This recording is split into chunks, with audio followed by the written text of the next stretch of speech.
आज हम बात करेंगे हेलमेट का IS कोड 2925 के कुछ इंपॉर्टेंस पहलू में।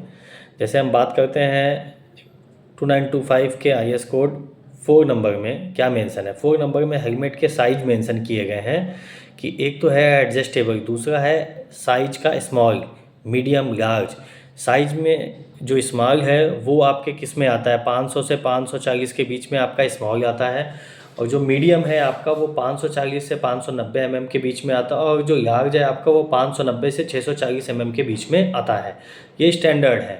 दूसरा हम बात करेंगे 7 नंबर्स जो IS कोड में मेंशन किया गया है कि हेलमेट का वज़न कितना होना चाहिए। तो हेलमेट का वज़न हमारा 400 ग्राम होना चाहिए, ये मेंशन किया गया। मैक्सिमम इसमें 35 ग्राम का मार्जिन है, लेकिन उन हेलमेट में जिसमें 435 ग्राम है उसमें मैन्युफैक्चरर को हेलमेट में स्टिकर लगाना है और उसमें मेंशन करना है कि इस हेलमेट का वजन 435 ग्राम है। अदरवाइज स्टैंडर्ड जो है वो हमारा 400 ग्राम का है, उसमें उसे मेंशन करने की ज़रूरत नहीं है। दूसरा हम बात करते हैं 10 नंबर में। इन्होंने बताया है कि हेलमेट जो बनाएगा उसमें मैन्युफैक्चरर को अपना नाम मेंशन करना है, हेलमेट का साइज मेंशन करना है, ये मैंडेटरी है। और जो IS कोड मेंशन करना है हमारा उसमें 10.1.1 में, वो भी उसमें मेंशन किया गया है कि अगर मैन्युफैक्चरर्स बना रहा है तो उसमें IS कोड हमारा जो 2925 है वो मेंशन करना पड़ेगा। दूसरा हम बात करते हैं हमारे क्लॉज 5.3.1 के बारे में।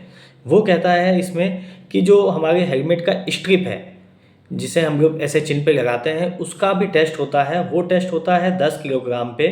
उसमें एक इसका स्टील का MS हुक होता है। उस हुक पे हम लोग उसको 10 किलोग्राम का लोड डालते हैं और 5 मिनट तक उसका लोड टेस्ट करते हैं। अगर वो टूट जाता है तो इसका मतलब वो हमारे यूज़ का नहीं है, वो डैमेज है, उसकी क्वालिटी अच्छी नहीं है। अदरवाइज़ वो ओके है। ये IS कोड कहता है, इसके अकॉर्डिंग इसे हम टेस्ट करते हैं। दूसरा जो वो हुक जो है जिस पे हम लोड डाल के उस स्ट्रिप को लटकाएंगे उसका भी एक सैंपल है कि उसका जो साइज है हमारा, वो जो उसकी हाइट है, हाइट हमारी 100 mm होनी चाहिए और जो विड्थ है उसकी वो 50 mm होनी चाहिए। ये फिक्स साइज IS कोड में दिया गया। और जो उसका डाया है, डाया 10 से 12 mm का होना चाहिए।